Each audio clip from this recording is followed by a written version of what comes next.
type of work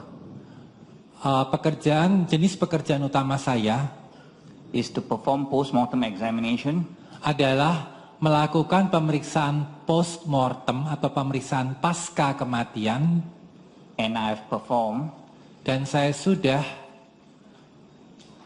roughly 2,500 cases. Dan saya sudah melakukan pemeriksaan seperti itu kira-kira dalam 2.500 kasus. No. 2,500 cases, right? Yeah. 2,500 cases. 2,000. 2,500 cases, 2.500 kasus. Wow. So, Apart from the autopsy work, Selain pekerjaan otopsi,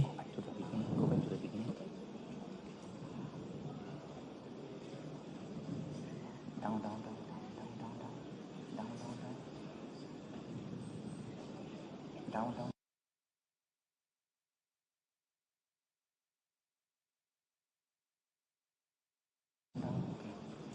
I am an examiner saya adalah seorang pemeriksa, seorang examiner for the Royal College of Pathologists Australasia untuk Royal College Pathologists Australasia in forensic pathology. di bidang patologi forensik. I'm also in the committee Saya juga duduk dalam kepanitiaan atau komite of the Royal College dari Royal College in the appointment of overseas trained specialists. berdasarkan pengangkatan spesialis terlatih. I also a reviewer Saya juga adalah seorang reviewer atau pengkaji ulang for several forensic journals. Saya adalah seorang yang pengkaji ulang untuk beberapa jurnal forensik. And I'm also in the International Criminal Court list of expert for forensic pathology. Dan saya juga berada dalam pengadilan Mahkamah Kriminal Internasional untuk bidang patologi. apakah juga saudara pernah juga ditugaskan untuk melakukan beberapa kegiatan sebagai tim forensik mungkin di Inggris atau di luar negeri?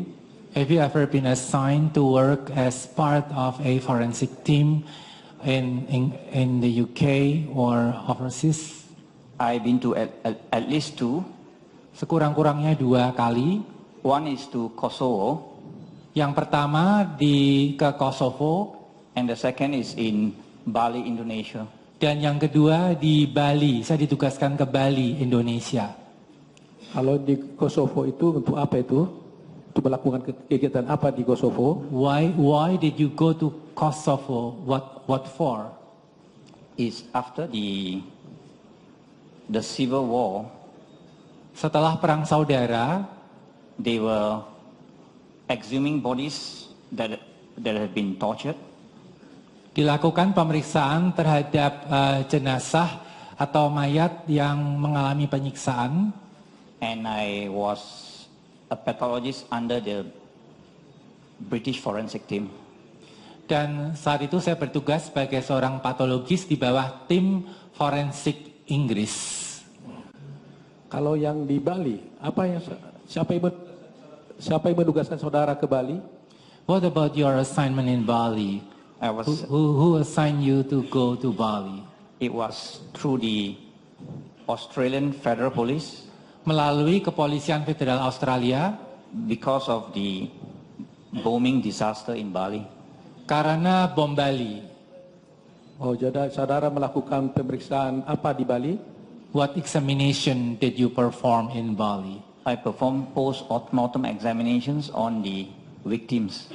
Saya melakukan pemeriksaan pasca kematian pada korban bom Bali tersebut. Apakah juga itu diketahui oleh Polisi Republik Indonesia?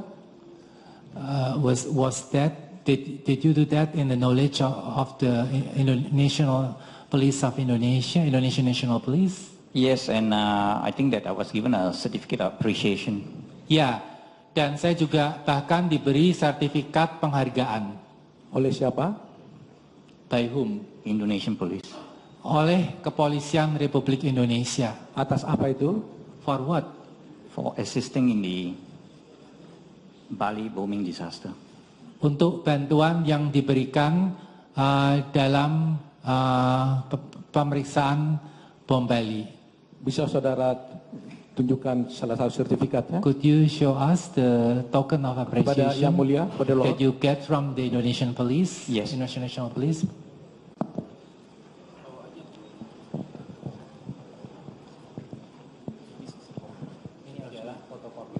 Ini fotokopinya, Pak. Fotokopi, bukan asli. Nanti bisa kita berikan aslinya.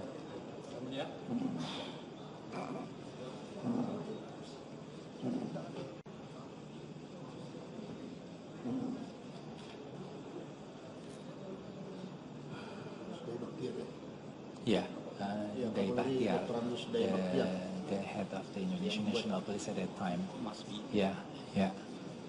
Must be, pastilah begitu. Yeah, this is for the judges. Ya, Ya, ya silahkan Pak. Bisa boleh dibawa. Terima kasih.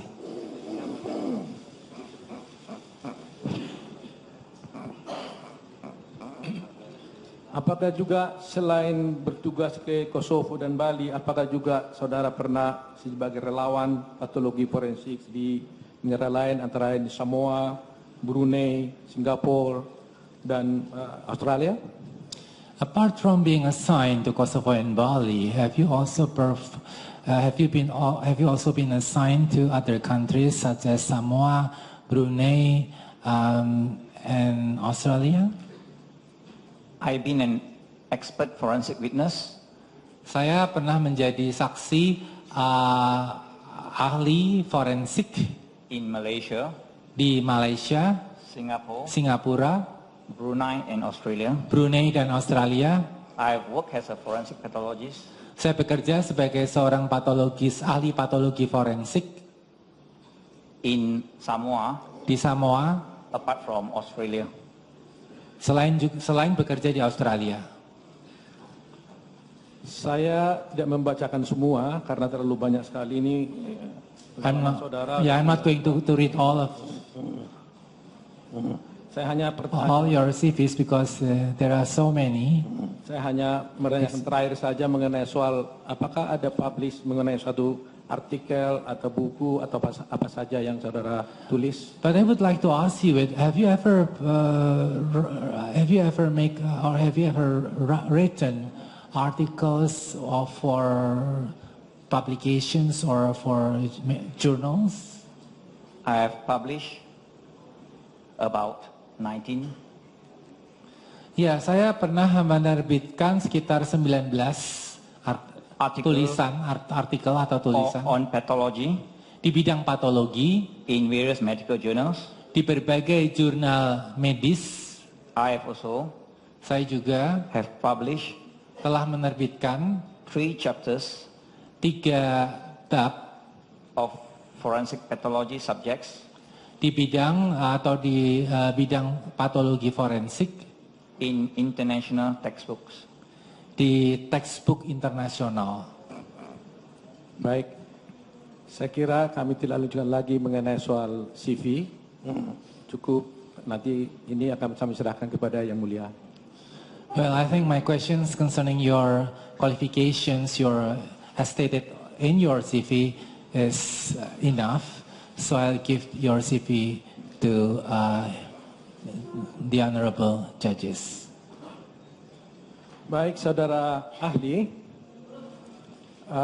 sebelum saudara kami hadirkan di persidangan ini, sebelumnya saya telah mengirim kepada saudara beberapa dokumen.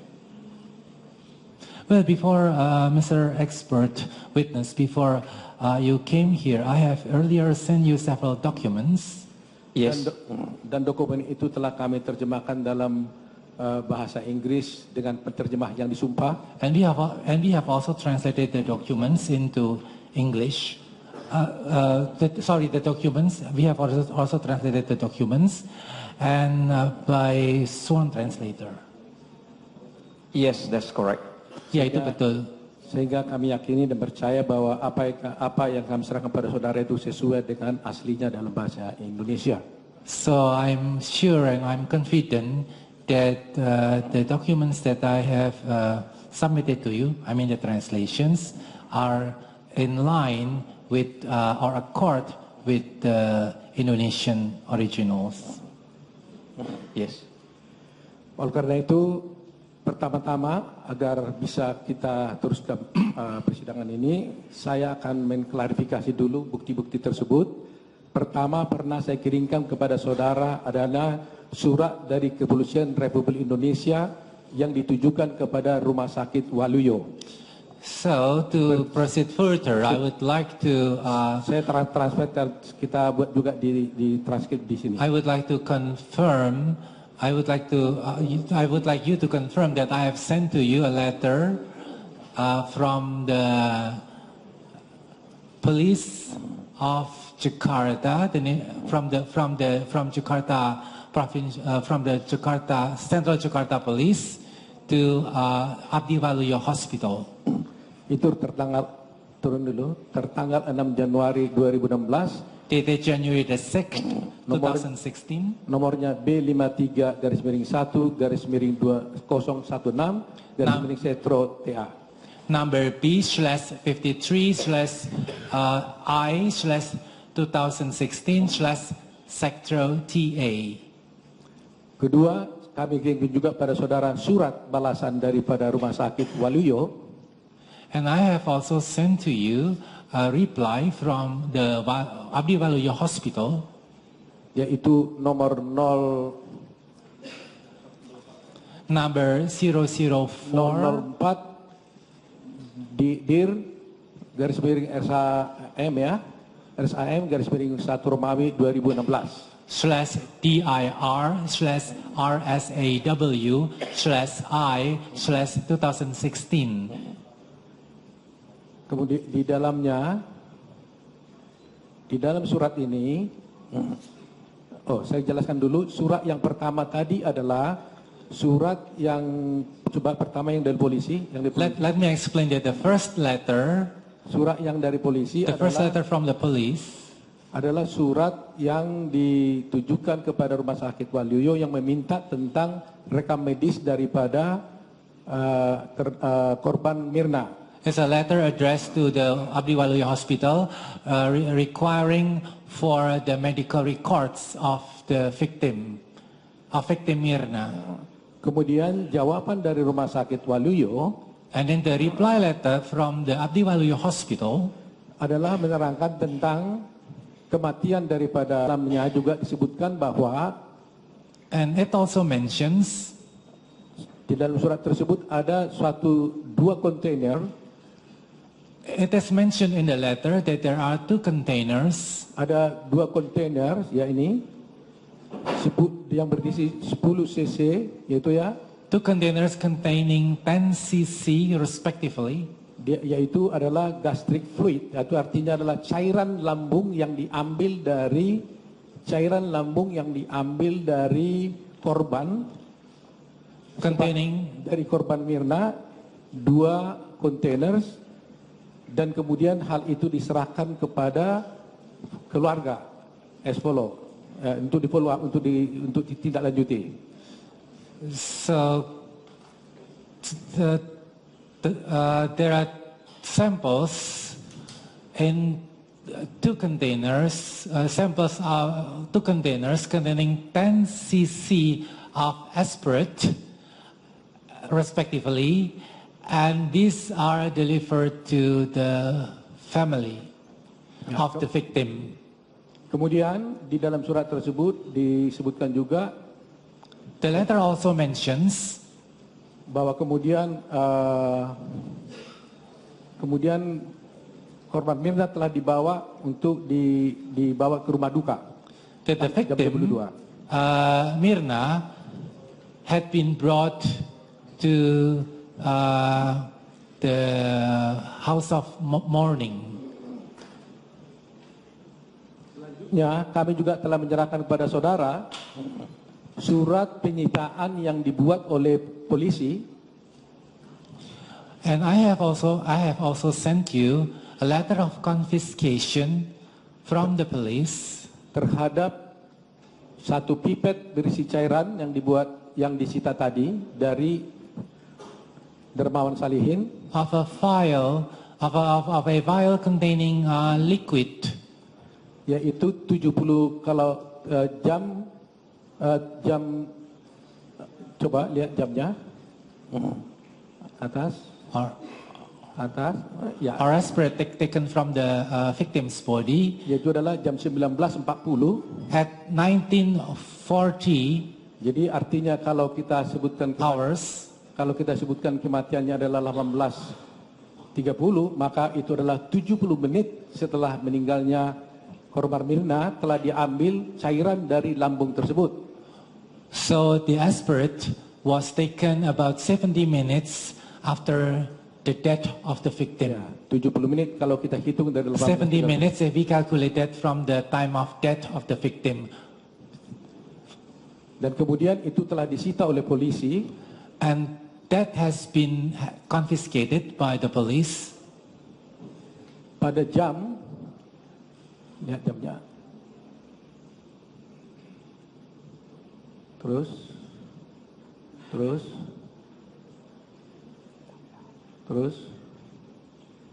kita lihat jamnya.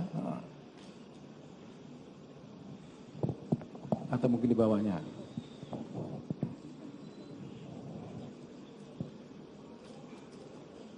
Coba di atasnya ada jamnya diambil. Malamnya jam 22 paling tinggi mungkin.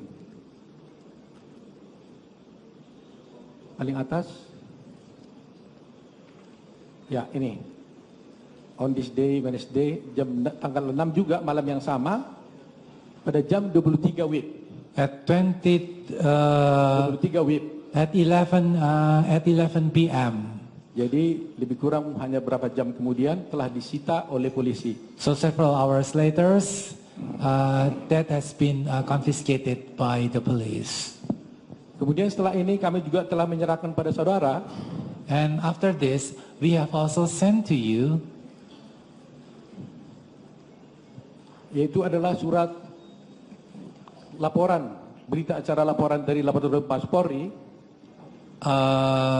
a report from the police laboratory. Terus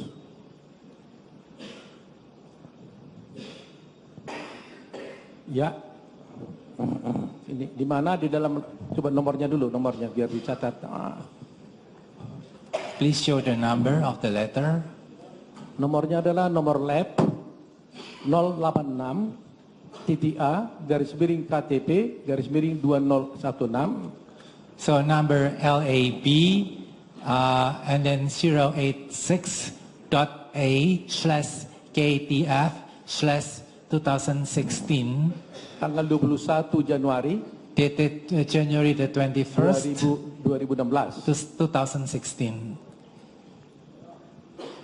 Kemudian And then yang diperiksa di sini, itu ada evidence itu yang diperiksa adalah examination was performed on 1 gelas sisa minuman Vietnam Ice Coffee 1 glass of remaining Vietnamese iced coffee containing atau berisi 150 ml containing more or less 150 milliliters, dan disebut sebagai BB1. hereinafter referred to as BB1, Kemudian 1 botol or evidence number 1, and then sisa minuman ice coffee 1 bottle of remaining Vietnamese iced coffee berisi 200 ml. containing more or less 200 milliliters, Selanjutnya disebut BB2, lebih BB2 mestinya. Let me check with the BB1. BB2. hereinafter referred to as BB2, or evidence number 2. Nah. Kemudian 1 botol, nomor 3, 1 botol Number 3, yaitu adalah kopi pembanding isinya kira-kira 300 ml, selanjutnya disebut sebagai BB3, BB43. One bottle of comparison drink containing more or less 350 milliliter, which was made by the cafe, hereinafter referred to as BB3.